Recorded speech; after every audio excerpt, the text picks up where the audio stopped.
abundantly above, and he won't give up on you. So don't give up on him. Can we give God some praise?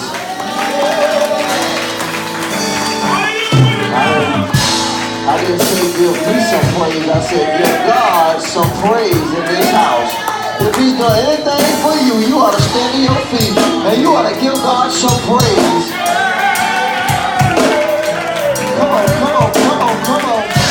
If God has never given up on you, you ought to give him praise. Hallelujah.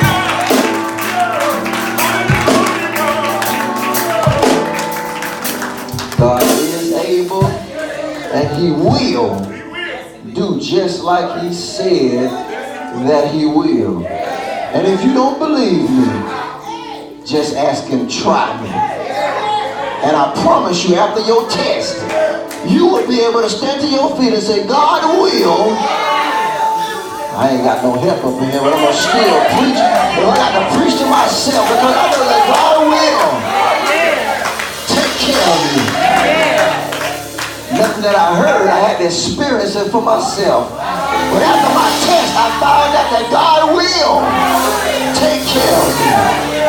Let me leave that alone because that'll preach you right there by itself. To God be the glory. To my God, my Father, my Redeemer, my everything. To the shepherd and the angel of this house, Pastor Lonnie and First Lady Robinson, God bless you. Thank you for the opportunity. To the other ministers and pastors on the platform and in the congregation, God bless you as well. To my pastor in her absence, Pastor Galladay, and to my church family here at St. Luke. If you're from St. Luke, just wave your hand. St. Luke family, thank y'all for coming. Yeah, St. Luke in the house. To my family, to my friends, and to this awaiting congregation. And every time I look out in the congregation and I can see my grandmother, it gives me joy. Amen. To my grandmother, Mary Whitehead, y'all give her a hand. Hallelujah. Like Pastor Robinson said, National Friendship Day was on the 9th. So I do want to extend and say happy belated National Friendship Day to you all. I will not prolong the time, but there is a word from the Lord. From the 23rd chapter of 1 Samuel. 23rd chapter of 1 Samuel. And I want to focus on the 15th through the 18th verses. And if you would like to stand in respect to God's word, you can do so. And when you get there, you just say, I'm there. If you're not there, just keep turning and I'll wait on you, okay? I got you, Pastor. 23rd chapter, 1 Samuel. 15 through the 18th verse. And I'll be reading the Good News translation. And it reads, David saw that Saul was out to kill him. And so David was at Horesh in the wilderness near Ziph. Jonathan went to him there and encouraged him with assurances of God's protection, saying to him, don't be afraid. My father Saul won't be able to harm you. He knows very well that you are the one who will be the king of Israel and that I will be next in rank to you. The 18th verse said, the two of them made a sacred promise of friendship to each other. David stayed at Horesh and Jonathan went home. God's word for God's people. Thanks be to God. Let us go to God in prayer this morning.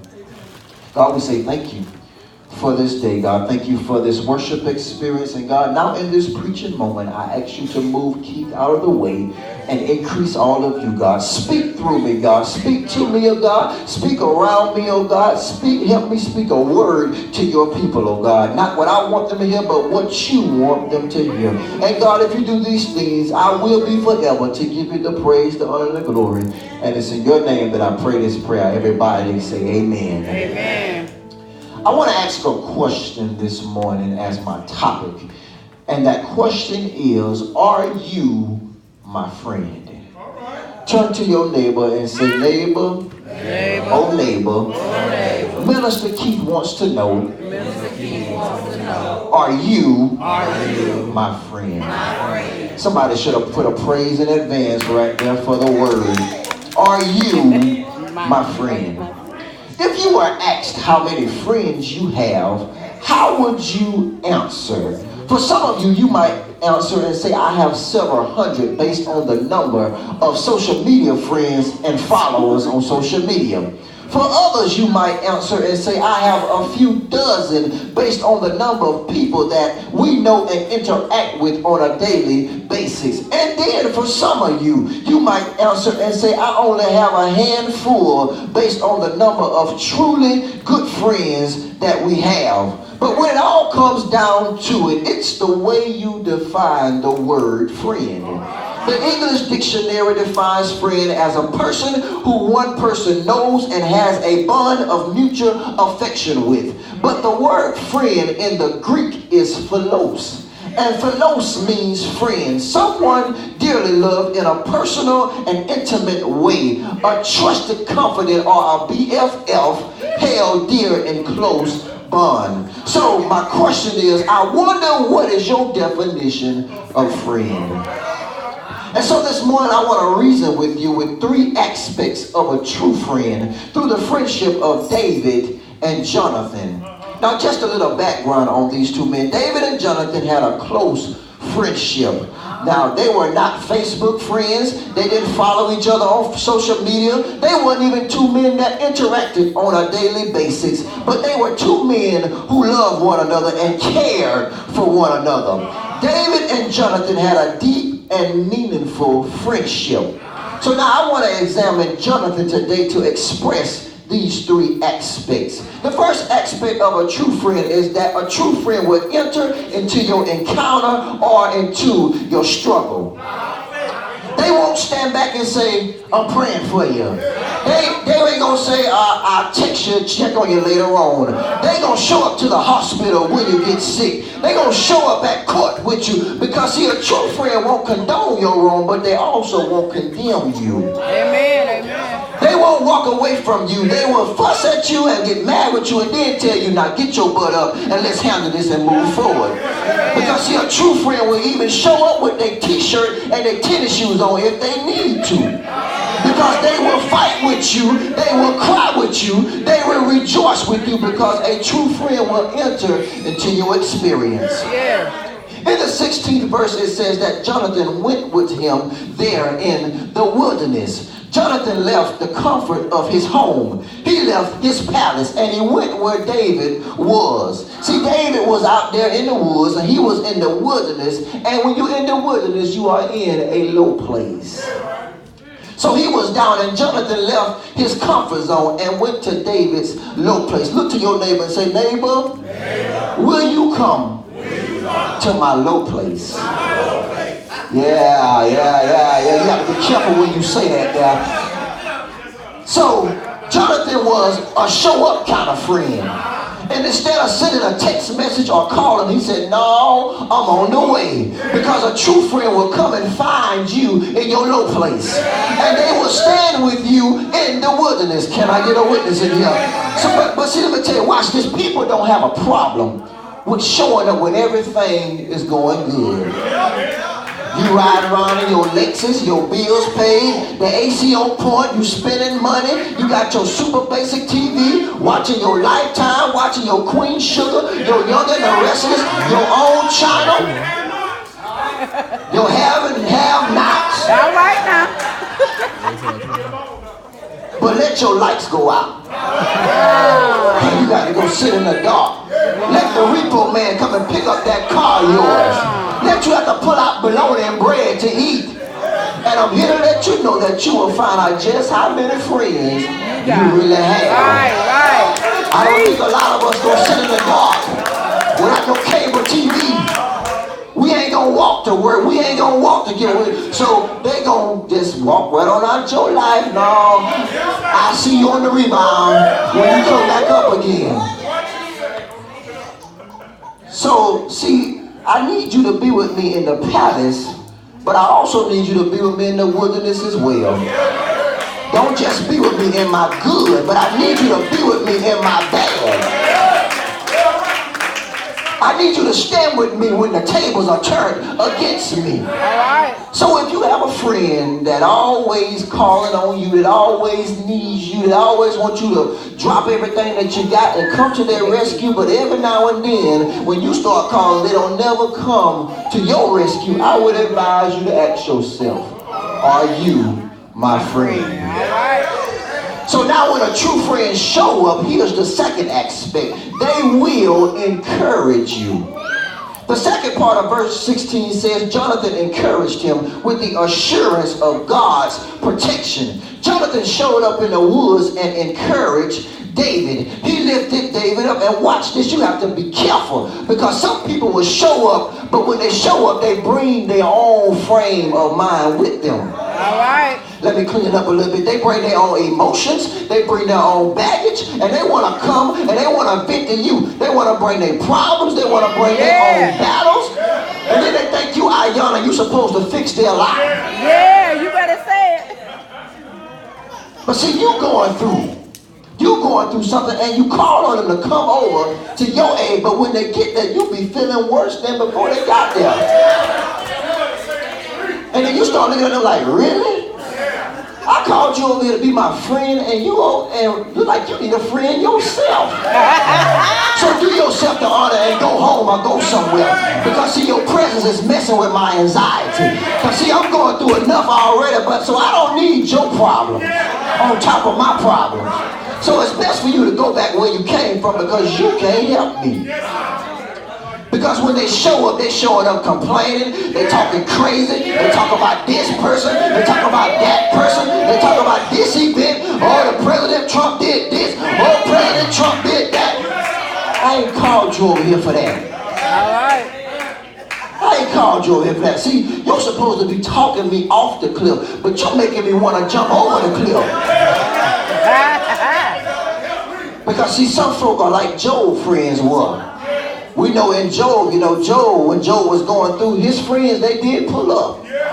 They did come to his rescue, but when they pulled up, they was trying to figure out what was wrong with Job. See, listen, I didn't call you over here to be no Dr. Phil. I just need you to pull up and encourage me. Turn to somebody and say, just pull up and encourage me. Encourage me. This is not the time for a counseling session. If I need a counseling session, I'll go find me a counselor. I just need you to show up and encourage me. So Jonathan showed up and encouraged David, but he did another thing. Watch this. Verse 17 says, saying to him, he said, don't be afraid. My father Saul won't be able to harm you. He knows very well that you are the one who will be the king of Israel, and that I will be next in rank to you. Look at this real fast. Jonathan said, even my out of control daddy knows that you're about to be king. So just because you hide right now, and just because you down right now, there is getting ready to come a time when you got to come out of hiding. There's going to be a time, because I know, I'm so glad that trouble don't last always. It might be right now in this season, but when I go to my next season, trouble ain't going to last. Y'all helping me up in here. Because see, God is getting ready to elevate you. That was for somebody. God is getting ready to elevate you. And so you got to pull yourself together. You got to stop worrying. You got to stop fearing it, because you shall be king. And so Jonathan told David, he said, don't worry about me, because I'm not even mad at you. Because see, the third aspect is a true friend is not jealous of your elevation. Jonathan has every right to be mad at David, though. Jonathan has every right to be mad at God. Because see, by man's law, Jonathan is really next in line to be the king. Because Saul is Jonathan's father. But see, Jonathan said, just because I'm supposed to be next in line in man's eyes doesn't mean I'm supposed to be next in line in God's eyes. See, God has already anointed, and he's already called you for this season. And he hasn't called me for this season. And so I'm not tripping. Just let me sit beside you. I don't want your talent. I don't want your gift. But let me just be in your presence. Yes, Lord. Yes, yes.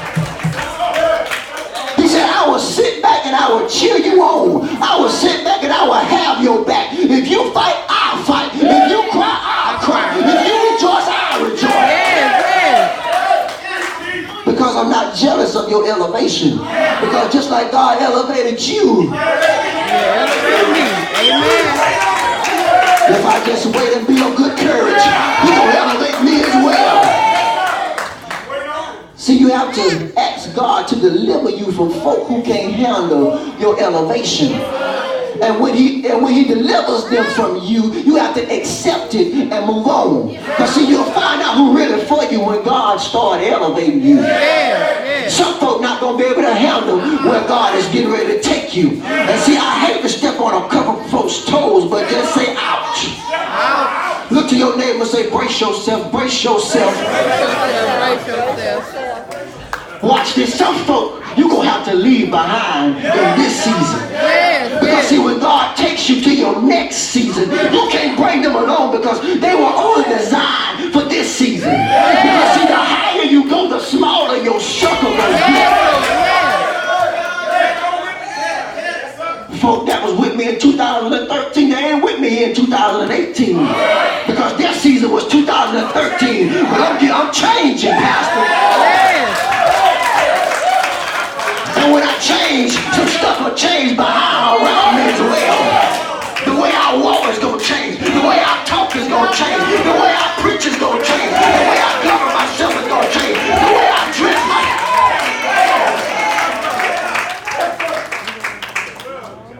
And so you got to leave them folk behind.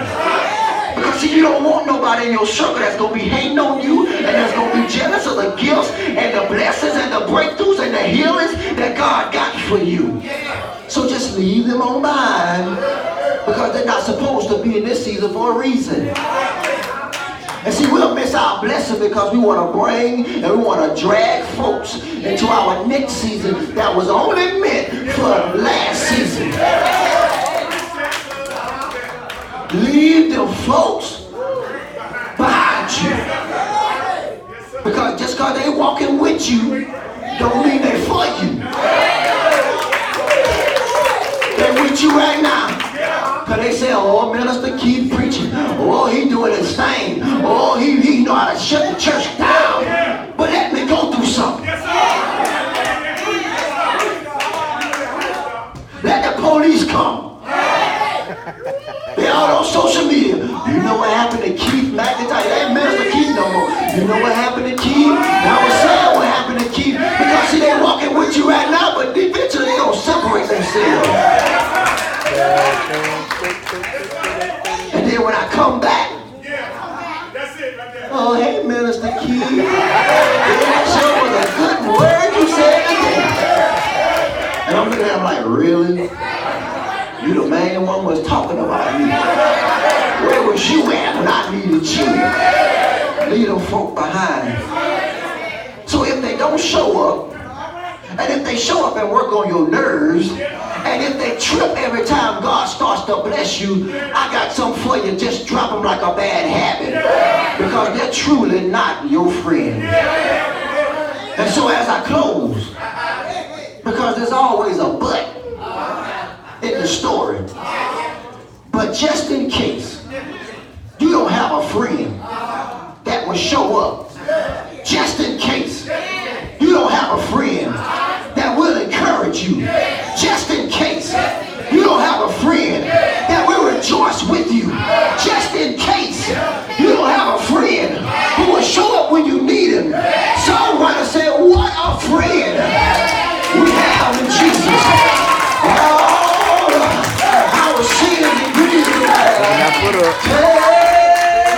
Everything to God in prayer. Another songwriter said, he's an old time God.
friend. Stand to your feet. Grab somebody by the hand and say, God will. God will. God will. God will. Be your friend. Be your friend. Give God some praise that way.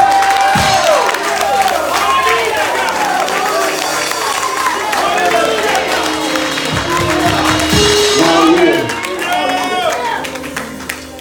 God will. God will. God will show up for you. God will show up for you. He said, just call on me. You ain't got to have no telephone. You ain't got to find no computers and no email. All you got to do is say Jesus and watch him show up on your behalf. God will. Are you, my friend? Go home today and have a self-examination. When you go through your list of contacts in your phone, just ask the question, are you my friend? Give God some praise.